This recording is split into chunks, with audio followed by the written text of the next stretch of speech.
రోజా గారి పాత వీడియో ఒకటి హల్చల్ చేస్తుంది. గాడిదలాగా ఇంత వయసొచ్చిందని జెప్పేసి తప్పులు వదలరు. హ్మ్. తప్పు తప్పే.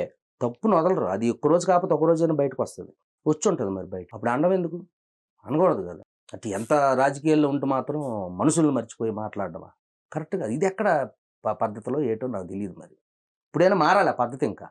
గెలిచేస్తే విర్రవీగిపోయి అది ఉండకూడదు. ఏం గెలిస్తే ఏం గెలిపోయాను శాశ్వతమా అన్న? భారతదేశం పుట్టినప్పటి నుంచి ఎంతమంది గెలిచారు, ఎంతమంది పోయారు వెనక్కి?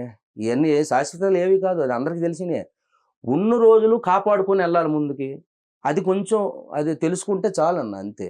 అది కదా అధికారం ఉందని జెప్పేసి అసలు మరిచిపోయి, మనుషుల్ని మరిచిపోయి. ఆ మాటలు అనలేను గాని నోటంట నేను అలాంటి మాటలు అన్నారు. అనడానికి నాకు రావట్లేదయి. రాబుద్ది అసలు నోటంట పలకట్లేదు. ఇప్పుడు పాత వీడియోలన్నీ బయటికి తీస్తా తీస్తారు, అన్నీ తీస్తారు. మళ్ళీ మళ్ళీ అవి షేర్లు చేస్తా ఉన్నారు. తీస్తారు. పాత వీడియోలన్నీ. అయన్నీ తీస్తారు బయటికి. హ్మ్. ఏ నాటకాలు మానాడది ఎక్కడ జరగాల్సింది అప్పుడే ఈ ఈ రోజు చేసిన పాపం రేపు రేపు రేపు క్లియర్ అయిపోవాలి ఇంకా. అది అది అది తెలియట్లేదు వాళ్ళకి. తిరిగి అది రివర్స్‌లో వాళ్ళకే కొడతదని తెలియక పాపం చేశారు. కనుమరుగయ్యారు. రోజా గారి పైన అభిప్రాయం ఏంటి? ఆ మాటలు ఆ మాట పేరు. ఆవిడనే కాదన్న. పైగా పేర్లు ఎందుకులే గాని అందరూ ఒకటే. హ్మ్. అందరూ ఒకటే. ఒకలా ఇద్దరన్న. ఏమో చాలా మంది ఉన్నారుగా.